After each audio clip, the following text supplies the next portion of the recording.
चांदबाली एवं दीघा भीतर दे जोटा कि बालेश्वर पाखापाखि होई आगामी 24 घंटा भितर अवपातटी क्रॉस करिवार संभावना रही। सकाळ 8टा समय सुधा आमर स्पष्ट चिन्हित लघुचाप क्षेत्रटी अवपात परिणत होती, जोटा कि आमर उत्तर पश्चिम बंगोपसागर एवं उत्तर ओडिशा पश्चिम बंग उपकूल पाखापाखि रही, जोटा कि संभावना रही कि वेस्ट नॉर्थ वेस्टवर्ड किंबा पश्चिम उत्तर पश्चिम दे गति करिवो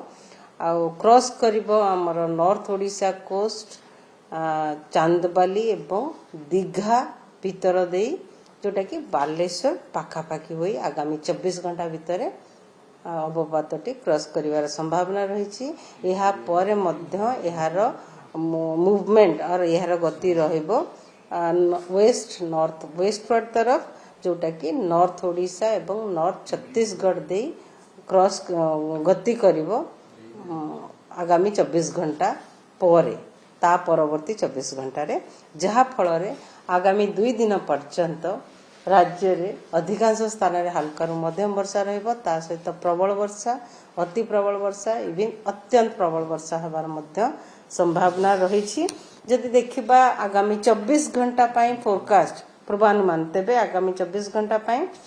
राज्य रे अधिकांश स्थान रे वर्षा रहिबो, ता सहित प्रबल रु अति प्रबल वर्षा किछि किछि स्थान रे एवं अत्यंत प्रबल वर्षा गोटे किंबा दुईटा स्थान रे हेबार संभावना रही, जेमति कि नुआपड़ा बलांगीर सोनपुर बरगढ़ एवं संबलपुर डिस्ट्रिक्ट जोटा कि रेड कलर अलर्ट जारी करा जायछि, ता सहित very heavy rainfall heavy to very heavy rainfall किछि किछि स्थान रे रहिबार संभावना रही। अनुगुल बौद्ध एवं कंधमाल जिले रे जोटा रे मध्य रेड कलर अलर्ट जारी करा जायछि, ता सहित heavy to very heavy rain प्रबल अति प्रबल वर्षा गोटे किंबा दुईटा स्थान रे हेबार संभावना रही, जोटा ऑरेंज अलर्ट जारी करा जायछि। सेति पई जिला गुडी कहले नवरंगपुर कोरापुट रायगड़ा गजपति गंजाम नयागढ़ ढेंकानाल देवगढ़ सुंदरगढ़ झारसुगुड़ा कलाहांडी जाजपुर एवं कटक जिले रे आउ अलगा जिला गुडी करे मध्य गोटे किंबा दुईटा स्थान रे प्रबल वर्षा हेबार संभावना रही। काली 6 तारीख रेड वार्निंग जारी करा जाई नहीं, रेड अलर्ट नहीं, ऑरेंज अलर्ट रही, जोटा कि आमर बरगढ़ सोनपुर बलांगीर नुआपड़ा बौद्ध एवं अनुगुल एवं संबलपुर जिला प्रबल रु अति प्रबल वर्षा हेबार संभावना रही किछि किछि स्थान रे, ता सहित प्रबल वर्षा गोटे किंबा दुईटा स्थान रे हेबार संभावना रही। सुंदरगढ़ झारसुगुड़ा देवगढ़ केउंझर ढेंकानाल कलाहांडी कंधमाल रायगड़ा कटक एवं नवरंगपुर जिले रे जोटा रे कि येलो अलर्ट जारी करा जायछि। अलगा जिला गुडी करे प्रबल वर्षार वार्निंग नाही। 7 तारीख रे मध्य राज्य रे किछि किछि स्थान रे वर्षा हबो, वर्षार परिमाण कमी जाई पारे आउ प्रबल वर्षा गोटे किंबा दुईटा स्थान रे हेबार संभावना रही, जेमति कि सुंदरगढ़ झारसुगुड़ा एवं बरगढ़ जिले रे 8 तारीख रे फर्दर रिड्यूस हबो वर्षार परिमाण आहुरी कमीबार संभावना रही। किछि किछि स्थान रे हल्का रु मध्यम वर्षा रहिबो, ता सहित प्रबल वर्षा गोटे किंबा दुईटा स्थान रे रहिबार संभावना रही, जेमति कि मयूरभंज केउंझर एवं सुंदरगढ़ जिले रे, ता परवर्ती समय रे प्रबल वर्षार वार्निंग जारी करा जाई नाही। किंतु मत्स्यजीवी मानक पई आगामी 3 दिन पर्यंत वार्निंग रही। 5 तारीख रु 7 तारीख पर्यंत मत्स्यजीवी मानक मना करा जायछि समुद्र भीतर को जीवा पई माछ धरिबा पई, कारण समुद्र अशांत रहिबो, वर्षा सहित पवन रहिबो, पवनर बेग रहिबो 45 रु 55 किलोमीटर पर आवर, गस्टिंग रहिबो झटका पवन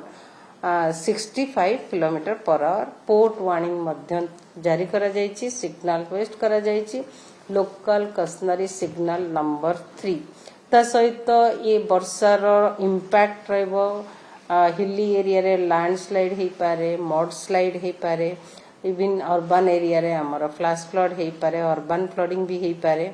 मड स्लाइड भी हे पारे, लो लेइंग एरिया रे पानी जमी पारे, सेति पई लोकलाइज्ड फ्लड भी हे पारे रास्ता घाट रे, सेति पई लोक मानन को विशेष ध्यान दबा दरकार। ता सहित आज पर्यंत जदि आमे देखिबा टोटल वर्षा आमर हेची हाँ आउ गोटे कथा रहा आमर अवपातटी नॉर्थ ओडिशा दे